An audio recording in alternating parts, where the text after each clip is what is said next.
I never really believed in this curse. Not when I was a little boy, or not when my mother would talk about it over her coffee. Not when I left Ashcroft Hollow at 18 with a duffel bag and a promise to never look back. But I guess belief has nothing to do with the truth.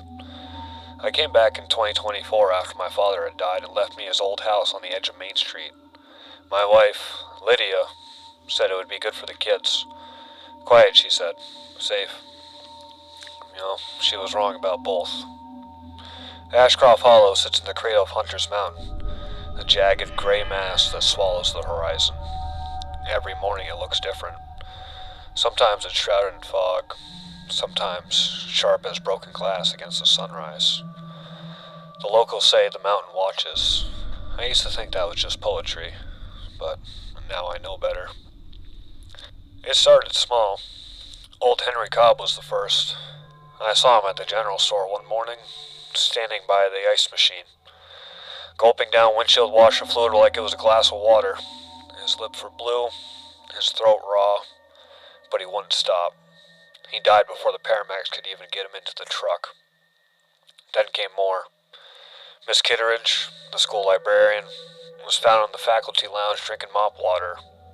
The next day, Sheriff Ellsworth collapsed at the diner after downing a whole bottle of maple syrup and bleach. No one knew what was happening. The doctor said psychogenic polydipsia, but that's just a fancy word for saying we have no idea. The water in the hollow, it tasted off. It's metallic. People started driving miles just to buy bottled water, but that didn't help either. Some say that thirst, it wasn't physical. It was inside the soul. By the second week, everyone had known someone who had gone mad with the thirst. Everyone except for me. I spent nights in the old library, digging through the brittle town records and yellowed newspapers. The deeper I looked, the less I liked what I found. Ashcroft Hollow was founded in 1685 by a group of Puritan settlers who had fled Massachusetts. The founding journal was kept by a man named Josiah Crail. His last entry, dated November 3rd, 1685, read, "We have struck a bargain with the Watcher on Hunter's Mountain. Water will be pure, crops will grow, and no drought will come, so long as they pay the tithe of 13. 13 children, every 40 years. The first tithe was in 1685, then 1725, 1765, and so on, until 1985, when the town finally said, no more. The old-timers remember that last year well. No, they did not like to talk about it. I did visit Ruth Larkin. She must be 90 years old. She still lives in the house by Mill Pond. Her walls lined with family portraits. She didn't answer when I asked her about the mountain. She just, stared past me and whispered, "It's hungry again." When I asked why some folks like her and me weren't afflicted, she said, "Because we were never meant to drink its water." Then came my family. The curse took Lydia first. She woke me up in the night, pacing the kitchen, gulping from the sink. When I tried to pull her back, she screamed, a sound I'll never forget. She shoved me away. Her eyes were bloodshot, her lips cracked and bleeding. "I'm thirsty," she kept saying, even as her body convulsed, even as she turned to the dog's bowl, then to the rain puddles on the porch. When she finally went still, her stomach was swollen with water. The coroner had said hydrotoxicity. I had said nothing. The kids followed soon after.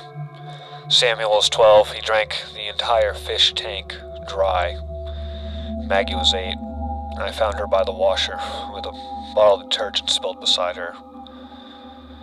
There's no sound on earth like the sound of a father's heart breaking twice.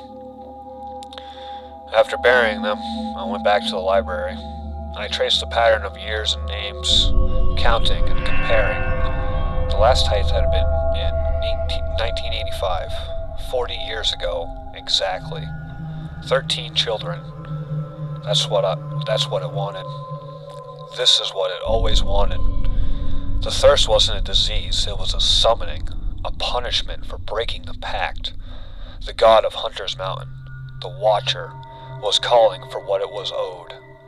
The afflicted weren't just thirsty, they were being hollowed out from the within, like the mountain itself was drinking through them. And the ones immune? We were the descendants of those who had offered the first tithe, the betrayers, the ones who had made the deal. The god had no use for us. We were already marked. The town is quiet now. The grocery store's shelves are bare. The water tower is dry. People stay inside, praying the thirst won't find them next. I know how this ends. I know the way it always has to end. Tomorrow marks the anniversary of the last tithe, October 28th, 2025. The mountain is waiting. I packed my lantern, my father's old rifle, and the names of the 13 children buried in 1985. I'll climb Hunter's Mountain before dawn. Maybe I'll find their graves. Maybe I'll find this god itself. Or maybe I'll find my family again. The moon's rising now. Red and swollen, like a tongue. I can hear something. A low hum rolling down from the peak. Like wind through dry reeds. The air smells of rain and something else. Something wet and ancient. If you find this journal, do not come looking for me. Do not come to Ashcraft Hollow. And whatever you do, do not drink the water.